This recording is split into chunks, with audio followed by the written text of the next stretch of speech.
What's going on, everybody? I'm back with another video. This video is going to be looking at Manchester United and how they got destroyed by Liverpool of a score of 5-0 with a red card coming in the second half by Paul Pogba being sent off. And before we get in the tactics behind the match, check out both my books. They're online, they're on Amazon, and there's links in the description below. Also, be sure to check out Keyframe. It's how I make all my videos, and I'm doing a partnership with them right now. So if you get Keyframe, you also get a free copy of one of my books. So be sure to take advantage of all that, and let's get right into the video. Liverpool, nothing changed too much in their build-up as they built from the back with their two central defenders being split by Alisson, their goalkeeper, and their fullbacks remained very deep in their first phase of build-up, taking advantage of the asymmetric front three of Manchester United in their first line press. So we'll see Marcus Rashford just off the screen to the left hand side, and underneath them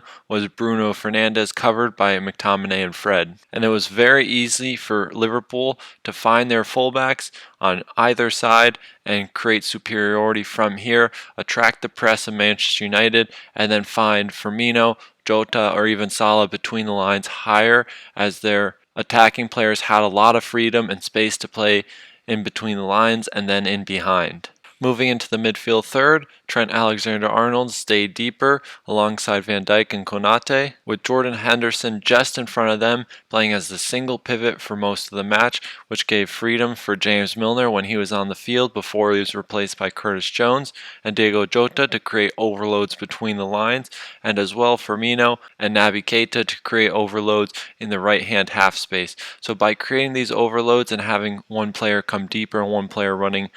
in between the lines, it put a lot of stress on the back four of Manchester United, who weren't very organized throughout the match, and with wingers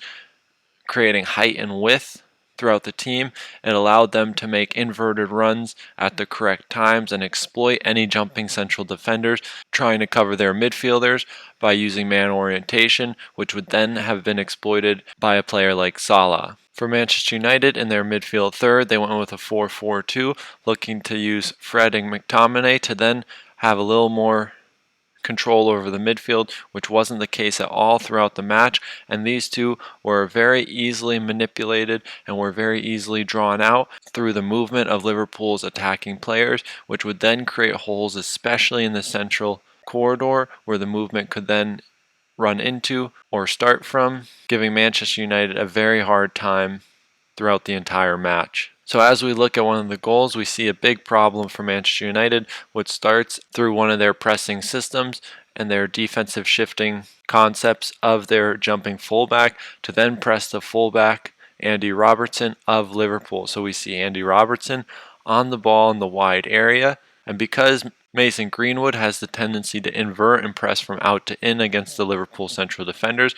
this creates the free man of Andy Robertson in the wide area, and the amount of distance Wan-Bissaka has to go to travel to press and adequately close down the ball when the ball is played into this wide position is a very far distance and often results in Wan-Bissaka being late. From here we can look at the midfield third and how we see Manchester United's man orientation working against them. So we have Scott McTominay here on the strong side and Fred on the weak side using man orientation as the double pivot, but the distance between these two players is quite large and creates a lot of space in the central corridor and doesn't offer Manchester United very much horizontal compactness. So from here, Liverpool's diagonal passes into more central areas was very open and very dangerous for them as well through their central midfielders playing between their lines in more advanced positions. Diogo Jota looking to take advantage of the space left by Wan-Bissaka and drawing out a central defender of Manchester United,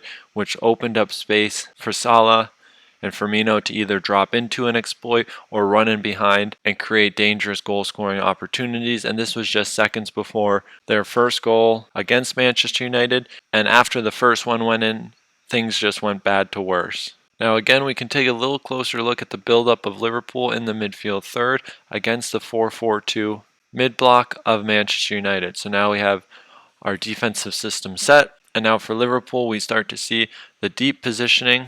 of Trent Alexander-Arnold, which was dependent on the ball location and the actions of his midfielders. So if Salah or Naby Keita were to move into the wide area, Trent Alexander-Arnold would stay positioned deep and a little bit closer to the half space. If these players were to create more of a narrow offensive structure between the two of them, with Salah and Naby Keita overloading the space in between the lines, oftentimes Trent Alexander-Arnold would occupy a high position further up the field to then create full width. So they had a very fluid approach to the game, as Liverpool usually do. But from here, Jordan Henderson was the single pivot. Curtis Jones came on for James Milner after he went off injured. And now we have Roberto Firmino and Mo Salah between the lines, creating a very flexible shape. And really, Firmino would drop in to become a third central midfielder and play more of a number 10. Salah would look to make runs in behind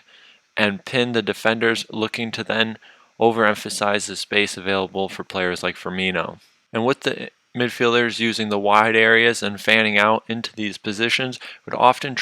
attract the pressure of Manchester United in these positions, allowing then the half space and central corridor to be opened up for the use of players like Firmino and Salah, either in behind or between the lines in more advanced positions. Again, we go with the three-man build-up with Trent Alexander-Arnold positioning deeper. Now, instead of Naby Keita positioning in the wide area, we see Mo Salah taking up this position. And this again is against the asymmetric 4-4-2 of Man U, with them defending with numerical equality at the back against the Liverpool attacking midfielder Naby Keita and their front three. But from here in the midfield, Jordan Henderson at the base, Diogo Jota inverting off the left-hand side, playing as more of an advanced midfielder in this position through the half space, working together with Roberto Firmino and Naby Keita to create a diamond throughout the midfield,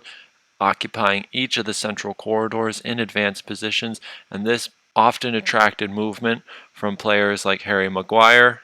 or Lindelof to jump into these positions to try and control the Liverpool attacking players in these advanced positions. But what it would do, it was disconnect their back four, break the connections between their players, and they'd lose coverage in the most dangerous line of their defensive setup, and then it would allow easy access for the Liverpool players to get in behind and create chances. So now a little bit on the build-up of Manchester United and what went wrong. They built from the back as they usually do with no significant changes, with David De Gea splitting both of their central defenders, and Man U didn't have clear concepts in their first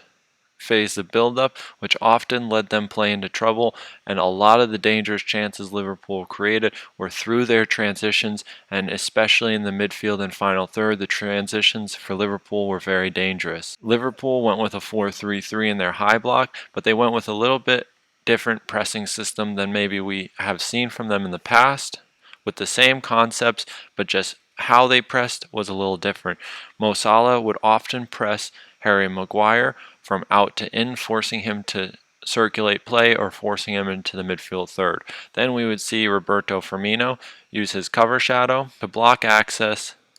to one of the two holding midfielders of Man U. From here, when the ball was played to Lindelof, as he used his cover shadow, he would be responsible for pressing Lindelof, and then Diogo Jota would cover the press in a deeper position and look to generate access to Wan-Bissaka. So if Man U were able to circulate possession, they would often wind up isolated on this right-hand side with pressing traps set from Liverpool in the central midfield position of the Manchester United double pivot. So as we see, Mo Salah goes to press from out to in, blocking access to the wide area, pressing Harry Maguire onto his right foot, forcing play to occur on this right-hand side by Lindelof. Firmino blocks access to McTominay using his cover shadow and baits Man U to play into Lindelof, as we said before, with cover coming from Naby Keita, so the free man isn't able to be created around the double pivot of Manchester United. And Liverpool looked to force play into these dangerous wide positions in Manchester United's first phase of build-up. In the second half, after they made some changes, we saw Paul Pogba come into the midfield, and they played more of a 4-3-3, with Fred and Pogba playing more advanced positions, with Bruno Fernandes playing at the highest point in this diamond, with his tendency to drop between the lines in the central corridor or run in behind and creating space for Ronaldo in the central corridor. But what this did, it became very effective with Liverpool's 4-3-3 or 4-5-1, depending on the positions their players took up. So the 4-5-1 had more than enough cover and was able to generate a numerical advantage for Liverpool in their defensive phase through the half space, which often left to a high amount of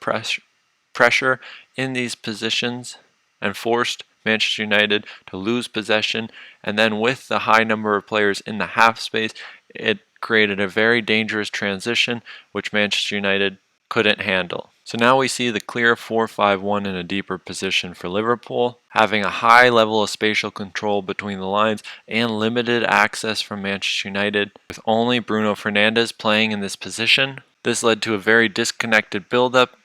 with Fred dropping outside of the two central defenders, creating a four-man build-up structure to then progress past the one player, Roberto Firmino, which often allowed them to circulate play from side to side, but what it didn't allow them to access positions between the lines through the half space, which Liverpool were so dominant in their offensive phase on accessing these positions of the half space between the lines and disrupting the Manchester United defensive organization. This is something Manchester United just didn't do in possession, and they were able to get the ball from wide area to wide area, but anything more dangerous than this, they really struggled to generate any chances. So in the first half, their double pivot in the final third looked to try and create cover for their two central defenders in a 2-2 rest defense structure, but what would happen is these players would end up circulating the ball and a loss of possession would occur deeper in their lines of build-up, either through their holding midfielders or passes attempted into advanced positions, which would then occur a very dangerous transition for the Liverpool players, with Salah, Henderson, and Curtis Jones, as well as Naby Keita just positioned a little deeper here, and Roberto Firmino joining, allowing them to then run through the half spaces and create good diagonal transitions that would often lead to dangerous chances, as well as the use of numerical superiority at the back, with Andy Robertson dropping deeper, creating a very narrow back four and creating cover and a +1 numerical advantage at their back line. Then when Manchester United went a man down, the game was already over, but they went with a 5-man back line with very flexible wingbacks trying to get pressure in the wide areas while maintaining stability in the central corridors, which